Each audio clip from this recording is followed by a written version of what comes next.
Hello and good morning all of you. स्वागत आहे तुमचं मेगाबीट एज्युकेशनच्या यूट्यूब चॅनलवर. चला बघूया आजचे व्होकॅब्युलरीचे words. One word substitution, misspelled word आणि idioms and phrases. So first word आहे आजचा, तो आहे सॅवेज. SAVAGE. सॅवेजचं काय मिनिंग होतं तर fierce, violent and uncontrolled of something bad or negative, very great किंवा सिव्हिअर. ओके, सो सॅवेज म्हणजे काय होतं, जो काय आहे फायर्सी आहे, व्हायलंट आहे, अनकंट्रोल्ड आहे किंवा व्हेरी ग्रेट किंवा सिव्हिअर सुद्धा असू शकतात.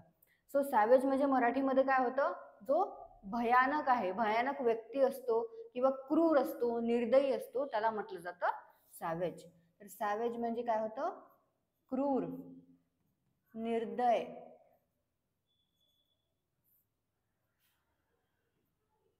रानटी किंवा रागीट. आणखी म्हणता येतं भयानक व्यक्ती, कठोर, टीका करणे म्हणजे काय होतं सॅवेज. सॅवेज म्हणजे काय होतं तर क्रूर, निर्दय, रानटी, रागीट, भयानक व्यक्ती, कठोर, टीका करणे.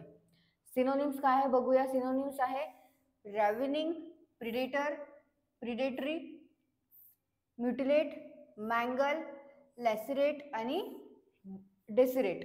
सो सिनोनिम्स काय आहेत, रॅव्हिनिंग, रॅव्हिनिंग, RAVENING, रॅव्हिनिंग, प्रिडेटरी, म्युटिलेट, मँगल, लॅसिरेट आणि डिसिग्रेट.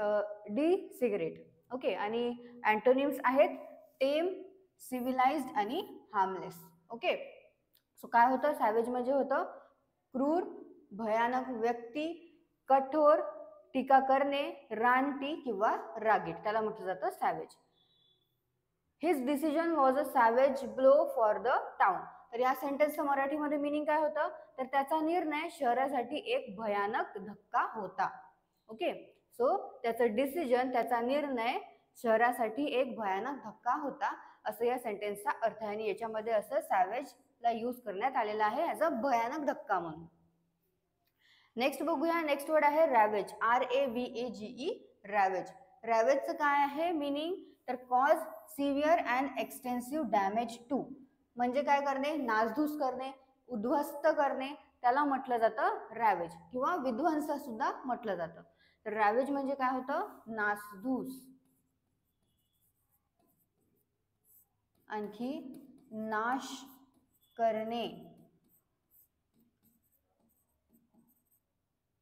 उद्ध्वस्त करणे किंवा विध्वंस करणे म्हणजे काय होतं रॅवेज. सो सिनोनिम्स काय आहे त्याच्यात, रुइन, डिवास्टेट, रॅन्सॅक, डिसोलेट, डिस्पॉइल, मॅरॉड आणि व्रेक्ट. सो काय आहेत सिनोनिम, रुइन, डिवास्टेट, रॅन्सॅक, डिसोलेट, डिस्पॉइल, मॅरॉड आणि व्रेक्ट. आता अँटोनिम्स काय आहेत रॅवेजचे, डेव्हलप, नर्चर आणि कन्झर्व. ओके, सो हे आहेत अँटोनिम्स रॅवेजचे. आणि रॅवेज म्हणजे काय होतं, नासधूस करणे, नाश करणे, विध्वंस करणे किंवा उद्ध्वस्त करणे. ओके, अँटोनिम्स मध्ये आणखी आहे परत indemnify, compensate someone for harm or loss. Okay, तर हे आहेत antonyms. The hurricane ravaged southern Florida. तर याचा मराठीमध्ये अर्थ काय आहे, वादळाने दक्षिण फ्लोरिडाला तडाखा दिला. तर याच्यामध्ये जे आहे रॅवेजला काय म्हणून यूज करण्यात आलेला आहे तर ॲज अ तडाखा म्हणून. म्हणजे एकतर जे हरिकेन आहे, वादळ आहे, त्यांनी दक्षिण फ्लोरिडाला काय केलेलं आहे, एक तर उद्ध्वस्त केलेलं आहे किंवा तडाखा दिलेला आहे, त्याला म्हटलं जातं रॅवेज्ड. ओके, नेक्स्ट आहे ड्रॉ डाऊन. ड्रॉ डाऊनचं मिनिंग आहे to bring down, to lower, to minimize. म्हणजेच काय होतं तर घट किंवा कपात, घट किंवा कपात.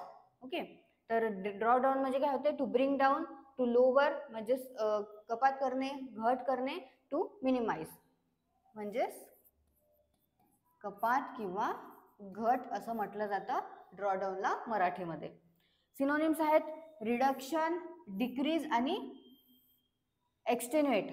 ओके, रिडक्शन, डिक्रीज आणि एक्सटेन्युएट. आणि अँटोनिम्स आहेत ऑगमेंट, डेव्हलप, एनलार्ज आणि एक्सटेंड. सो ड्रॉ डाऊन म्हणजे काय होते, फारच इझी आहे word. To bring down, to lower, to minimize करणे, रिडक्शन करणे, डिक्रीज करणे आणि एक्सटेन्युएट करणे म्हणजेच काय करणे, कपात करणे किंवा घट करणे. नेक्स्ट वर्ड आहे अलिजियन्स, ALEGIANCE. अलिजियन्स म्हणजे काय होते तर loyalty or commitment to a superior or to a group or cause. म्हणजेच काय तर निष्ठा. अलिजियन्स म्हणजे काय होते, निष्ठा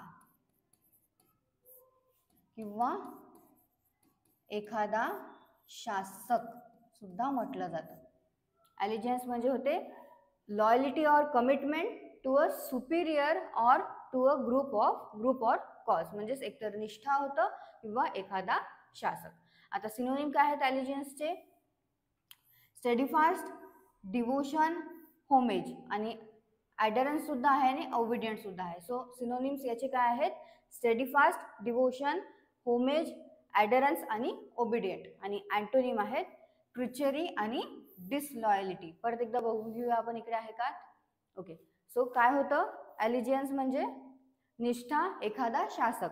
आणि त्याचे सिनोनिम काय आहेत, स्टेडीफास्ट, डिवोशन, होमेज, ॲडरन्स आणि ओबिडियंट. आणि अँटोनिम आहेत ट्रिचरी आणि डिसलॉयलिटी. नेक्स्ट बघूया one word substitution. One word substitution मध्ये फर्स्ट आहे फ्लिप साइड. फ्लिप साइडचं काय आहे मिनिंग, तर unwelcome aspect of a situation. म्हणजेच दुसरी साईड, आपण दुसरी साईड म्हणू शकतो किंवा विरुद्ध साईड सुद्धा आपण त्याला म्हणू शकतो. फ्लिप साईड म्हणजे काय होते, अशी सिच्युएशन जी अनवेलकम आहे, जी माहिती नाही आहे, ती अशी जी सिच्युएशन आहे ती आलेली आहे आपल्यावर, त्याची दुसरी बाजू म्हणू आपण. आता एखादा आपण काही विचार करत आहे तर आपण एकाच बाजूने विचार करतो, पण त्याचा दुसऱ्या बाजूने सुद्धा विचार करावा लागतो. म्हणजे काय असते, फ्लिप साईड. फ्लिप साईड म्हणजे काय होते, दुसरी बाजू किंवा उलट बाजू किंवा विरुद्ध बाजू. ओके, फ्लिप साईड म्हणजे होते उलट बाजू, दुसरी बाजू किंवा विरुद्ध बाजू म्हणजे होतं फ्लिप साइड. नेक्स्ट आहे मेटलर्जी, METALLURGY. मेटलर्जी म्हणजे काय होतं तर art of working with metals. म्हणजेच धातुशास्त्र. धातुशास्त्र म्हणजे काय होतं, मेटलर्जी. आणखी काय म्हणता येईल याला, धातू शुद्ध करण्याची कला व शास्त्र, त्याला काय म्हटलं जातं, मेटलर्जी. ओके, धातुशास्त्र किंवा धातू शुद्ध करण्याची कला व शास्त्र असतं, त्याला म्हटलं जातं मेटलर्जी. धातू म्हणजे काय आहे तर मेटल्स. नेक्स्ट मिसस्पेल्ड वर्ड मध्ये फर्स्ट वर्ड आहे सबट्रॅक्शन. सबट्रॅक्शन म्हणजे सगळ्यांनाच माहिती आहे काय होतं तर वजाबाकी. आणि सबट्रॅक्शनची करेक्ट स्पेलिंग आहे ऑप्शन डी, SUBTRACTION. सबट्रॅक्शनची काय होते मीनिंग, वजाबाकी. वजाबाकी. आणि करेक्ट स्पेलिंग काय आहे SUBTRACTION. नेक्स्ट वर्ड आहे सबसिडन्स. सबसिडन्सची करेक्ट स्पेलिंग आहे ऑप्शन सी, SUBSIDENCE. सबसिडन्स म्हणजे काय होते तर कमी होणे किंवा उतार, आणखी खचणे किंवा ओसरणे. काय होतं सबसिडियन्स म्हणजे, तर सबसिडियन्सची स्पेलिंग काय आहे SUBSIDENCE. आणि सबसिडियन्स म्हणजे होतं मराठीमध्ये कमी होणे, उतार, खचणे किंवा ओसरणे. नेक्स्ट इडम्स अँड फ्रेजेस मध्ये फर्स्ट आहे डॉग इयर्ड.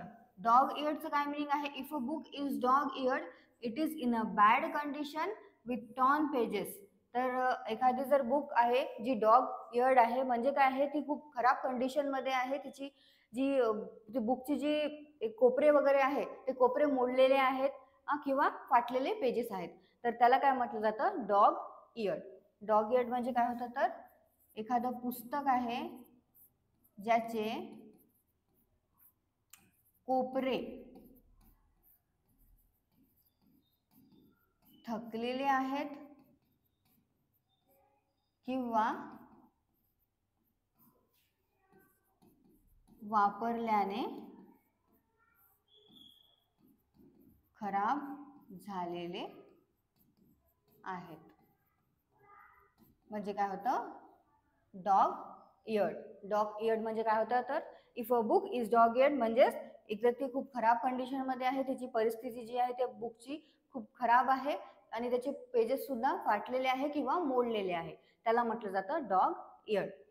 नेक्स्ट आहे dollar for donuts. Dollar for donuts म्हणजे काय होतं, तर if someone is dollar for donuts म्हणजेच it is a sure bet or certainty. म्हणजेच एक तर हे निश्चित पैज आहे किंवा निश्चितता आहे, त्याला म्हटलं जातं डॉलर फॉर डोनट्स. म्हणजे काय होतं, निश्चित आहे, निश्चित पैज आहे. पैज म्हणजे काय होतं, बेट. तर निश्चित पैज आहे किंवा निश्चितता आहे, म्हणजे काय होतं, डॉलर फॉर डोनट्स. सो हे आहेत आपले आजचे इडम्स अँड फ्रेजेस. मिसस्पेल्ड वर्ड आहेत, वन वर्ड सबस्टिट्यूशन ज्याच्यामध्ये फ्लिप साइड आहे, फर्स्ट सेकंड आहे मेट्रोलॉजी. याचे तुम्ही परत एकदा हे मराठीमध्ये मी जे तुम्हाला लिहून दिलेले आहे ते परत एकदा वाचून घ्या, नोट डाऊन करत चला. सिनोनिम्स आणि अँटोनिम्स सुद्धा वाचा, वोकॅब्युलरी मधले, आणि जे मराठीचे मिनिंग्स आहे ते सुद्धा नोट डाऊन करून घ्या एकदा. आणि याचे जे सेंटेन्सेस आहे, वर्ड्सवरून तुम्ही सेंटेन्सेस सुद्धा तयार करत चला, त्यामुळे तुम्हाला कसं कुठे जो वर्ड आहे तो कुठे फिक्स होऊ शकतो हे सुद्धा तुम्हाला माहिती पडेल.